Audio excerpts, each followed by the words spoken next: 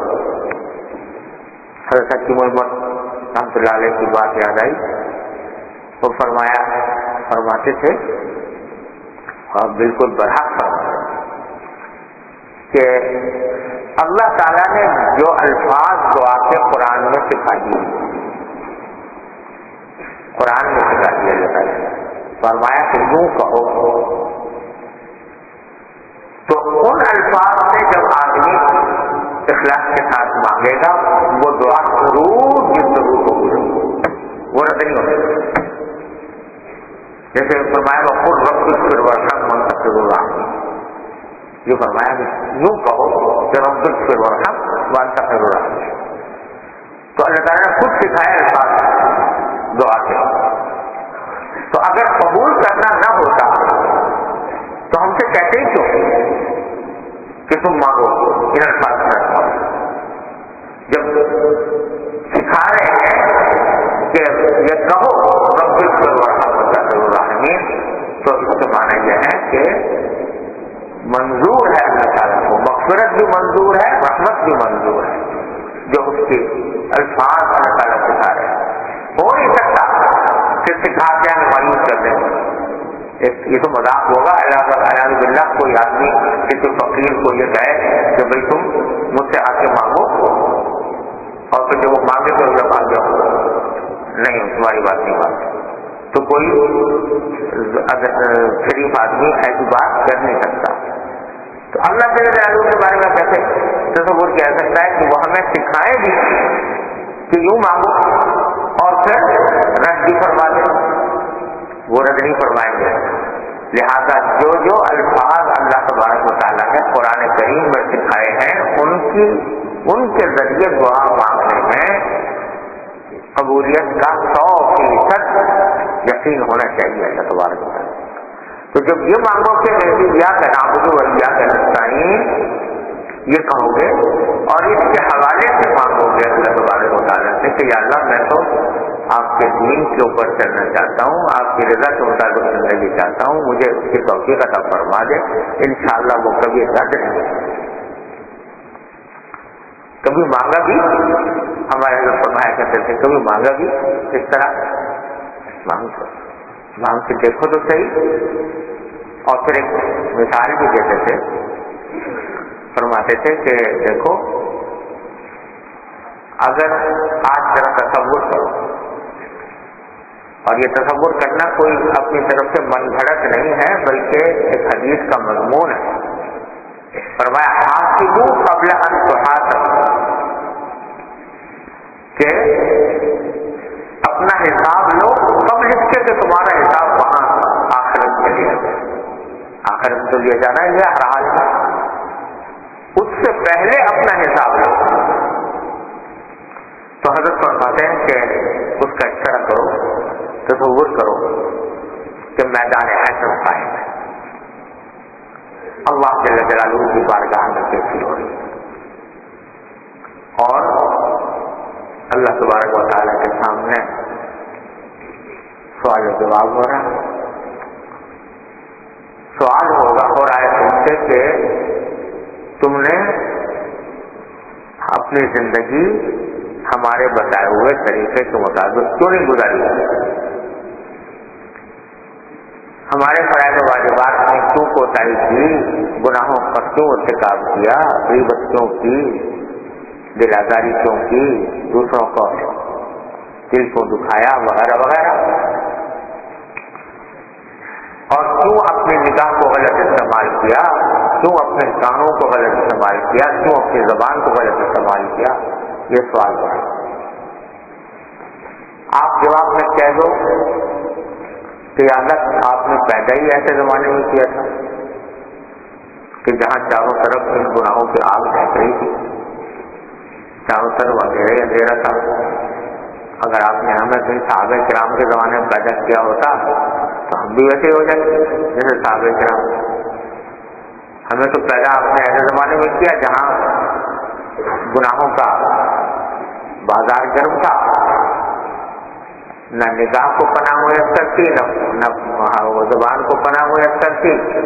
چاروں طرف کفر و الحاد کا دور دورہ تھا، چاروں طرف شرک و فجور کا دور دورہ تھا. ہم اگر کوئی دین پہ چلنا بھی چاہتے تو ماحول ہی خراب تھا، یہ ماحول دوسری طرف لے جا رہا تھا. تو اس ماحول سے مجبور ہو گئے، کیا کریں. آپ نے کہا ہے تو کیا دے دو جواب اللہ تعالیٰ کو. تو اگر اس کے جواب میں اللہ تعالیٰ یہ فرمائے کہ بھائی پیدا تو ہم نے تمہیں کیا تھا ایسے زمانے میں، لیکن اگر تمہیں دشواری محسوس ہو رہی تھی اس ماحول کے اندر دین پر چلنے میں دشواری محسوس ہو رہی تھی، تو ہمیں کیوں نہیں پکارا، ہم سے کیوں نہیں کہا، ہم سے کیوں مدد نہیں مانگی، ہم سے کیوں نہیں کہا کہ اللہ مجھ سے مجھے چلنا دشوار ہو رہا ہے، مجھے طاقت دے دیجیے، مجھے ہمت دے دیجیے. اس کا کیا جواب ہوگا تمہارا؟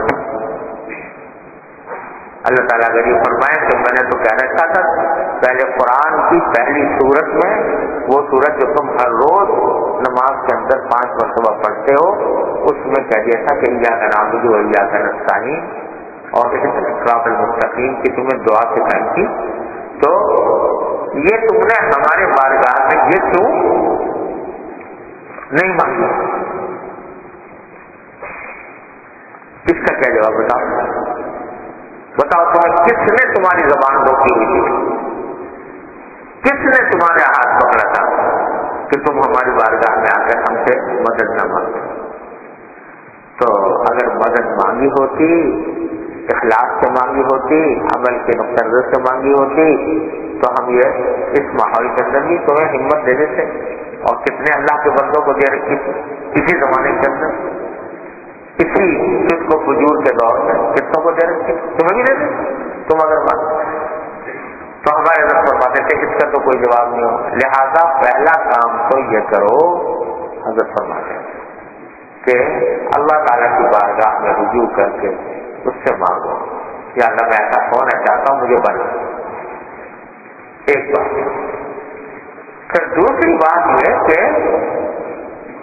اس طرف چلنے کی کوشش کرو. اپنی زندگی کا ایک جائزہ لو صبح سے لے کر شام تک کی زندگی کا, اور اس میں دیکھو کہ وہ نبی کریم سرور عالم صلی اللہ علیہ وسلم کی تعلیمات سے, آپ کی سنتوں سے کتنا ہٹا ہوا ہے, کس چیز پر عمل ہو رہا ہے, کس چیز پر نہیں ہو رہا, اس کا جائزہ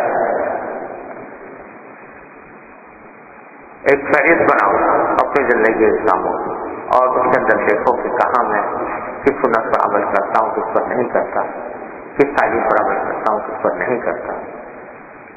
میں دن میں صبح سے لے کر شام تک جو باتیں کرتا ہوں اس میں جھوٹ تو نہیں ہوتا, اس میں غیبت تو نہیں ہوتی, اس میں کسی کا دل تو نہیں دکھایا جاتا. میں جو آمدنی کما رہا ہوں اس کے اندر واقعی حلال ہو رہی کہ نہیں, اگر ملازم ہوں تو واقعی ڈیوٹی پوری دے رہا ہوں یا نہیں دے رہا. اس کا جائزہ لو, اور جائزہ لے کر جہاں کوتاہی نظر آتی ہے اس کو دور کرنے کے لیے کوئی قدم تو بڑھاؤ, اس کو قدم بڑھانے کی کوشش کرو. ٹھیک ہے, عادت پڑی ہوئی ہے بعض چیزوں کی اور اس عادت کو چھوڑنا دشوار معلوم ہو رہا ہے, لیکن دنیا کے اندر کوئی کام ایسا نہیں ہے, کوئی انسان ایسا نہیں ہے جس کا ہر کام اس کی مرضی کے مطابق ہو جائے گا. لہٰذا تھوڑا سا نفس کے اوپر مشقت تو برداشت کرنی پڑتی ہے ہر کام, اس کے لیے بھی برداشت کرنا, کچھ کوشش کرو, اور پھر اللہ تعالیٰ سے مانگو. اپنی طرف سے قدم اڑاؤ اور اللہ سے مانگو. دو چیزیں, دو خاصی, اپنی طرف سے قدم بڑھاؤ اور پھر اللہ سے قدم بڑھاؤ اور اللہ سے مانگو. قدم بڑھانے کا راستہ یہی ہے کہ جائزہ لیتے رہو. جائزہ لے کر ہمارے حضرت فرماتے تھے کہ بھائی میں نے تمہارے لیے ایک ڈائری تیار کر دی, اس میں رسول اکرم صلی اللہ علیہ وسلم کی کتاب ہے, اس کے اندر حضور اکرم صلی اللہ علیہ وسلم کی سنتیں ساری جمع کرتی ہیں. وہ ایک ڈائری ہے, اس کو اپنے سامنے رکھ لو. ان میں سے کون سا میں عمل الحمدللہ کرتا ہوں, اللہ تعالیٰ کا شکر ہے, کون سا نہیں کرتا اس کے اوپر نشان لگا لو اور اس کے اوپر عمل کرنے کی کوشش کرو اور اللہ تعالیٰ سے مانگو. بس یہ سیدھا سا راستہ ہے, بجائے ہائے ہائے کرنے کے یہ راستہ اختیار کرو تو انشاءاللہ اللہ تعالیٰ ترقی رکھو. میں نے حضرت سے سنا کہ حضرت حکیم الامت مولانا ثانوی قدس اللہ تعالیٰ سے رہو فرما رہے تھے ایک دن میں گھر میں گیا اپنے, تو دیکھا کہ لوکی پکی ہوئی ہے, کدو. خیر کئی دن تک جب بھی دیکھا تو روز لوکی پک رہی. تو میں نے اپنی اہلیہ سے کہا کہ بھائی یہ روزانہ تم یہ لوکی پکاتی ہو, کیا وجہ ہے؟ لوکی کدو کیوں پکاتی ہو, اور بھی تو کھانا ہوتا ہے. تو انہوں نے کہا کہ میں نے کہیں کتاب میں پڑھ لیا تھا یا سن لیا تھا کہ لوکی نبی کریم صلی اللہ علیہ وسلم کو پسند ہے, تو اس لیے میں نے سودا لانے والے سے یہ کہہ رکھا ہے کہ جب تک بازار میں لوکی ملے تو لوکی ضرور آئے گا, تاکہ حضور اکرم صلی اللہ علیہ وسلم کی پسندیدہ جو ترکاری ہے وہ گھر میں پکا کریں, اس لیے میں یہ پکا رہی ہوں. تو حضرت حکیم الامت مولانا ثانوی کیا فرماتے ہیں کہ جب اس خاتون نے مجھ سے یہ کہا تو میں زناقے میں آ گیا, میرے سر بدن میں ایک زلزلہ سا آ گیا کہ دیکھو ایک خاتون ہے اور اس کو نبی کریم صلی اللہ علیہ وسلم کی ایک چھوٹی سی عادی سنت کے اوپر عمل کرنے کا اتنا اہتمام ہے. یہ سنت کوئی تشریعی سنت نہیں ہے, اگر کوئی ساری زندگی پر لوکی نہ کھائے تو کوئی گناہ نہیں, کوئی ایسی سنت نہیں ہے کہ جو اس پر عمل کرنا لازمی ہو. یہ سنت عادیہ ہے اور اس کے اوپر عمل کرنے کا اس خاتون کو اتنا اہتمام ہے کہ انہوں نے یہ کہہ دیا کہ وہ جب تک وہ ملے وہ ضرور لایا کرو. تو ہم اپنے آپ کو عالم سمجھتے ہیں، طالب علم سمجھتے ہیں، اور ہمیں نبی کریم صلی اللہ علیہ وسلم کی سنتوں پر عمل کرنے کا اتنا اہتمام نہیں.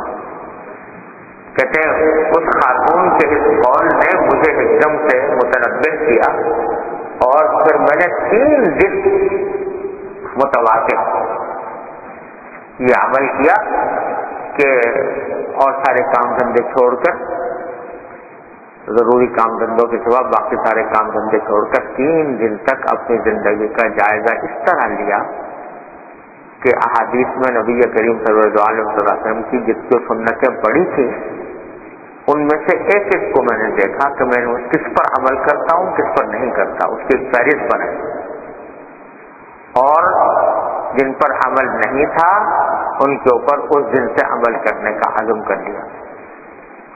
3 دن کے بعد الحمدللہ لایا عمل واضح ہو گیا. یہ فرماتے ہیں. اب دیکھو کس طرح سبق لے رہے ہیں، خود اپنی اہلیہ کے عمل سے سبق لے کر اور پھر پوری زندگی کا جائزہ لیا، جائزہ لے کر اس کے مطابق اپنے آپ کو بدلنے کا ایک سلسلہ شروع کر دیا. تو اتباع سنت کی الحمدللہ توفیق ہو گئی. یہ حضرت فرماتے ہیں. تو بھائی ساری بات ہے فکر کی. فکر ایک مرتبہ پیدا ہو جائے تو اللہ تعالیٰ پھر آسان فرما دیتے ہیں. ہمارے حضرت فرماتے تھے کہ اس رسول اکرم صلی اللہ علیہ وسلم نے کتاب اس لیے لکھی ہے کہ تمہارے لیے ڈائری بن جائے. یہ یادداشت ہے، اس یادداشت کے ذریعے دیکھو کہ اس میں سے کس پر عمل ہو رہا ہے، کس پر نہیں ہو رہا. جس پر نہیں ہو رہا اس پر عمل کرنا شروع کریں. انشاءاللہ ترقی ہوتی چلی جائے گی. اور اتباع سنت کے طریقے میں اللہ تعالیٰ نے یہ خاصیت رکھی ہے کہ یہ بڑا کشش والا طریقہ، اس میں محبوبیت ہے. یہ جو قرآن کریم میں فرمایا کہ ان کنتم تحبون اللہ فاتبعونی یحببکم اللہ، اگر اللہ سے محبت کرتے ہو تو میری اتباع کرو. یہ نبی کریم صلی اللہ علیہ وسلم کو فرما رہے ہیں کہ میری اتباع کرو، میری پیروی کرو، تو کیا ہوگا؟ یحببکم اللہ، اللہ تعالیٰ تم سے محبت کرے.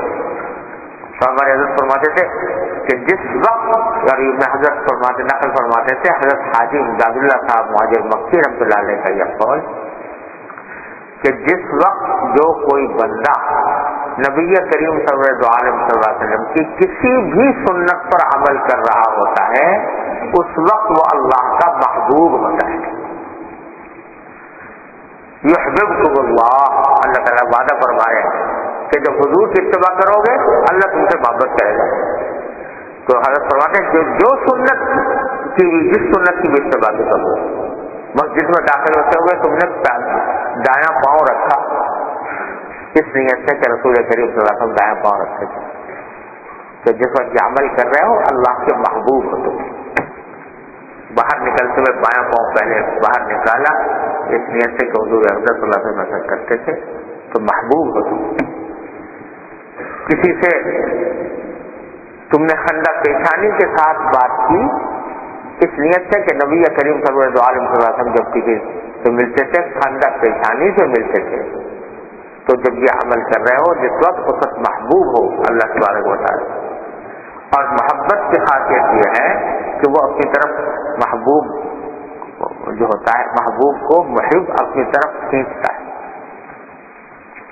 تو جب اللہ تعالیٰ کسی سے محبت کرتے ہیں تو اللہ تعالیٰ اس کو اپنی طرف کھینچتے ہیں. اللہ یجتبی الیہ من یشاء ویہدی الیہ من ینیب، اللہ تعالیٰ اس کو کھینچتے ہیں اپنی طرف. تو اتباع سنت جتنا کرتے جاؤ گے اتنا ہی اللہ تعالیٰ کے محبوب ہوتے جاؤ گے، اور جتنا اللہ تعالیٰ کے محبوب ہوگے اتنے اللہ تعالیٰ تم کو اپنی طرف کھینچیں گے، اللہ تعالیٰ اپنی طرف بلائیں گے. اور کھینچنے کا مطلب یہی ہے کہ توفیق عطا فرمائیں گے، توفیق عطا فرمائیں گے، زیادہ سے زیادہ عمل کی توفیق ہوگی. یہ کرتے جاؤ تو انشاءاللہ اللہ تعالیٰ اپنے فضل و کرم سے منزل تک پہنچا دیں گے. بس بھائی یہ مختصر سی بات ہے، چھوٹی سی، بظاہر دیکھنے میں چھوٹی سی ہے لیکن حقیقت میں بہت بڑی. ہمارے تمام حضرات اکابر کا یہ تقریباً متفقہ طریق ہے یہ کہ صوفیاء کرام نے اللہ تعالیٰ کے پہنچنے کے مختلف طریقے تجویز کیے ہیں. یہاں تک کہا گیا کہ طرق الوصول الی اللہ بعدد انفاس الخلائق، کہ اللہ تعالیٰ تک پہنچنے کے اتنے راستے ہیں جتنے انسانوں کے سانس، اتنے بے شمار راستے اللہ تعالیٰ تک پہنچنے کے، بہت راستے. لیکن صوفیاء کرام میں سے کسی نے کوئی راستہ اختیار کر لیا، کسی نے کوئی راستہ اختیار کر لیا اپنے شاگردوں کے لیے، اپنے مریدین کے لیے. لیکن ہمارے اکابر علماء دیوبند، خاص طور سے حضرت حاجی امداد اللہ صاحب مہاجر بخشی رحمۃ اللہ علیہ کے طریق میں سب سے اعلیٰ طریقہ اللہ تعالیٰ تک پہنچنے کا جو اختیار کرنے کو فرمایا ہے اور جس پر زور دیا ہے وہ ہے اتباع سنت، کہ ہر ادا میں، صبح سے لے کر شام تک کی زندگی کے ہر ادا میں نبی کریم صلی اللہ علیہ وسلم کی سنت کی اتباع کرنے کی کوشش کرو اور اس کو زیادہ سے زیادہ اپناؤ.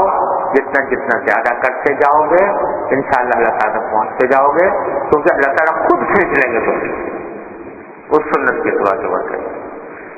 اور حضرت مجدد الفسانی رحمۃ اللہ علیہ کا یہ مقولہ ہمارے حضرت بکثرت نقل فرمایا کرتے تھے کہ انہوں نے فرمایا کہ میں نے اپنے ظاہری علوم کی تحصیل کے بعد باطنی علوم بھی جو صوفیاء کرام سکھایا کرتے ہیں وہ بڑے اہتمام کے ساتھ، بڑے شوق و ذوق کے ساتھ حاصل کیے. یہاں تک کہ پتہ نہیں کہاں کے مقامات تک پہنچا، ایسے مقامات تک پہنچا کہ جن کا میں زبان سے اظہار کروں تو لوگ پتہ نہیں کیا سمجھیں.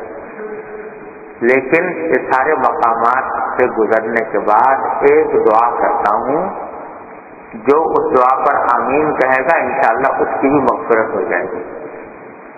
اور وہ دعا یہ کرتا ہوں کہ یا اللہ مجھے اتباع سنت کی توفیق عطا فرما، آمین. ارے اللہ مجھے اتباع سنت ہی پر زندہ رکھ، آمین.